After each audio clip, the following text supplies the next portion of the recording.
কই যাও চন্দ্রমোহন? তোমার ক্ষেত, তোমার পুষ্করণী, তোমার আম জাম কাঁঠাল কলা নারকেল ঘেরা বাড়ি, উঠম্ম হলুদ গাধা নীল সন্ধ্যা মালতী বাঁধানো তুলসী মঞ্চ গোয়াল ঘর, তোমার রাজ্যপাট ফালাইয়া রাইতের আন্ধারে কই যাও? কেন যাইতে হয়?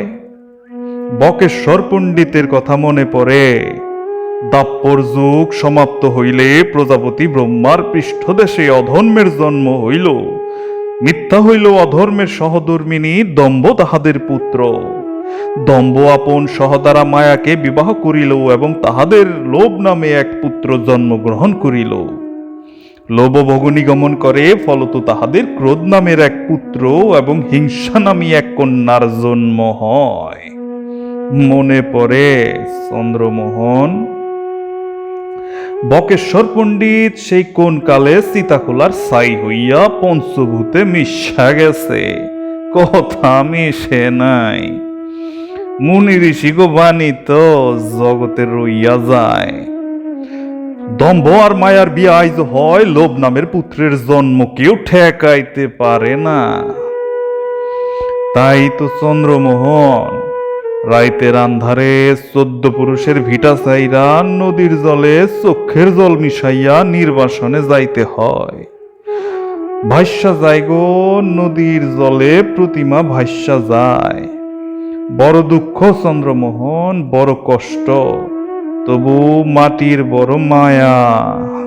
রাত নাই দিন নাই, মাথার ভেতরে বুকের ভেতরে খালি পার ভাঙে। নদী খালি কলকল কলকল কইরা বইয়া যায়। চন্দ্রমোহন, মনে পড়ে আশ্বিন মাসের সেই পূজা, ভরা বর্ষার আন্ধার রাইতে মাঠ বিল বইরা লণ্ঠনের আলো, কালো কালো মানুষের হাতে টেটার কোষ, মাছ, জলের জিন তোর পায়। আহারে মাছ! সেই নদী মনে পড়ে চন্দ্রমোহন।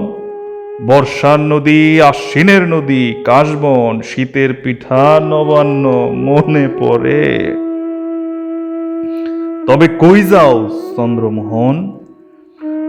রাইতের আন্ধারে রাজ্যপাট চাইরা কোন নির্বাসনে যাও নদীর জলে চোখের জল মিশাইয়া? চন্দ্রমোহন, ইংরেজ গেল, কিন্তু তোমার কেন নির্বাসনে যাইতে হয়?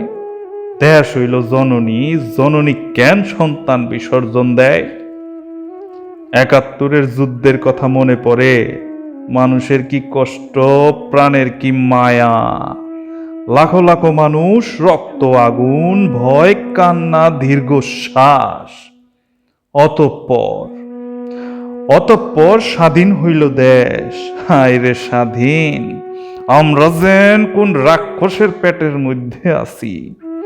আমাগো চোখ নাই, শরীর নাই, কেবল মাংসের তাল, হিংসা লোভের তাল।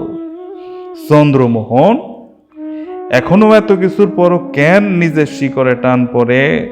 এখনো কেন নিজের শিকড়ে টান পড়ে? এখনো কেন সন্ত্রস্ত থাকতে হয় সদা? দেশ তো স্বাধীন, তবু কেন তুমি হও ভীত কেবল এই জন্য যে তোমার নাম চন্দ্রমোহন?